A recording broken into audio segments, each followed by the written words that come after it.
जय श्री कृष्णा। दोस्तों मित्रों, आज की इस कथा में हम सभी जानेंगे कि किस श्राप के कारण स्त्री समय से पहले ही विधवा हो जाती है। मित्रों, आज के समय में ऐसे चर्चे बहुत ही ज्यादा सुनने को मिलते रहते हैं। और मित्रों, हम सभी यह भी जानेंगे कि ऐसे कौन से कार्य हैं जो एक पतिव्रता स्त्री को अपने पूरे जीवन में कभी नहीं करने चाहिए, जिसकी वजह से स्त्रियां समय से पहले ही विधवा हो जाती हैं। सभी माताओं बहनों से मेरा विनम्र निवेदन है कि इस कथा को आप सभी पूरा अवश्य सुने। चलिए, आपका ज्यादा समय न लेते हुए कथा को प्रारंभ करते हैं। मित्रों, एक बार की बात है, भगवान श्री कृष्ण मथुरा नगरी के एक छोटे से जंगल में एक शांत वातावरण में अपने गौ माता के साथ में बैठकर विश्राम कर रहे थे। तभी वहां पर देवी राधा जी आती है और भगवान श्री कृष्ण को नमन करते हुए कहती है। फिर भगवान श्री कृष्ण कहते हैं, हे देवी राधा, आप किस प्रयोजन से यहाँ पर आई हो? तब देवी राधा कहती है, हे प्रभु, आज मेरे मन में कुछ प्रश्नों ने जन्म लिया है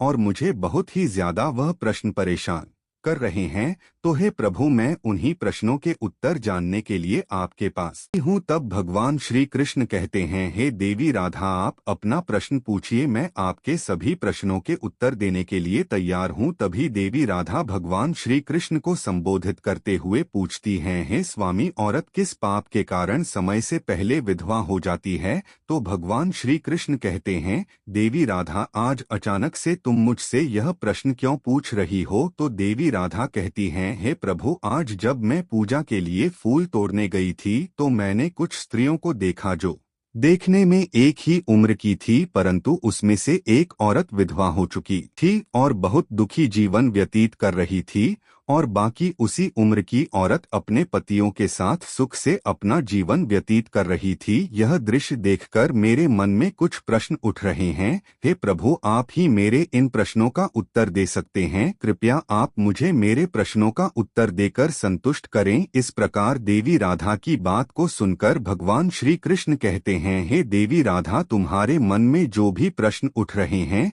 निसंकोच होकर पूछो, मैं तुम्हें तुम्हारे प्रश्नों के उत्तर अवश्य दूंगा। फिर देवी राधा कहती हैं, हे प्रभु, मेरा पहला प्रश्न है, कौन सी स्त्री समय से पहले विधवा हो जाती है और सारी उम्र दुखी जीवन व्यतीत करती है?